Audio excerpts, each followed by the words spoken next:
आप सभी को राधे राधे। आज की इस वीडियो में हम सुनने जा रहे हैं सीता माता की एक रहस्यमयी कथा। एक कथा जो सीता माता से संबंधित है। वनवास के दौरान हम सबको ये तो पता है कि सीता माता छाया के रूप में आप प्रकट हुई थी, वह अग्नि में समा गई थी।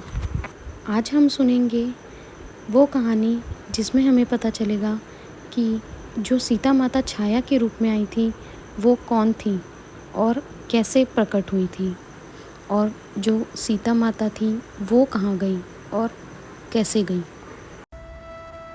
एक माता हुई वेदमती, एक राजा की बेटी माँ वेदमती। उन्होंने घनघोर तपस्या की। तप के पीछे उद्देश्य था कि साक्षात नारायण भगवान मुझे पति के रूप में प्राप्त हो जाएं। वेदमती का प्राकट्य वेदों के स्वरों से हुआ था। ये अयोनिजा थी।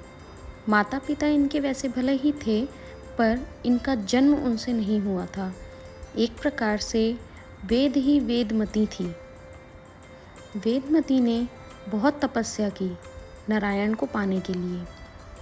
जब यह तप करने गई, इनकी तपस्या पूर्ण हो चुकी थी, या ये कह सकते हैं कि पूर्ण होने वाली ही थी। तप के कुछ क्षण ही बचे थे, तभी रावण ने उनके केश पकड़ लिए, उनकी तपस्या भंग करने के उद्देश्य से। तभी इन्होंने अपने शस्त्र से अपने केशों को काट दिया जहाँ से रावण ने पकड़े थे, और जो बचा हुआ शरीर था उसे योगाग्नि में प्रविष्ट कर दिया या भस्म कर दिया। एक प्रकार से वह अंतर्ध्यान हो गई, लेकिन इनकी तपस्या पूरी हो चुकी थी। रावण इनकी तपस्या को भंग करने में असफल रहा। इन्होंने जाकर ठाकुर जी से कहा, ठाकुर जी, मेरा तप तो पूर्ण हो गया था, लेकिन रावण बीच में आ गया तो आपके दर्शन नहीं हो पाए, आप प्रकट नहीं हो पाए। अब मुझे मेरे तप का फल कब मिलेगा?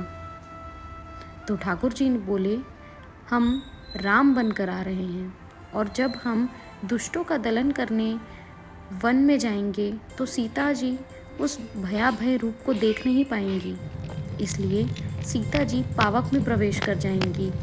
तब सीता जी का रूप धारण कर तुम आ जाना, और आगे की यात्रा में रावण से बदला भी तो लेना है। तुम साथ चलना, और तुम्हारे सामने हम दुष्टों का दलन करेंगे। फिर रावण तुम्हारा अपहरण करेगा। फिर तुम्हारे रावण की नगरी में रहने के कारण ही हनुमान जी लंका जला देंगे। फिर हम आकर रावण का वध करेंगे, तुमको वहाँ से ले जाएंगे। तुम्हारी जो इच्छा थी मैं तुम्हें पति के रूप में मिलूं, वह पूर्ण हो जाएगी। वेद माता बोली, ठीक है, और वैसा वैसा ही हुआ। जिसे रावण ने अपहरण किया था वह वेद माता ही थी, और जिन सीता का राम जी ने त्याग किया था वह भी वेद माता ही थी। इस प्रकार वह अग्नि से प्रकट होकर वापस आखिरी में धरती में प्रवेश कर गई, यानी सीता जी के रूप में धरती में समा गई।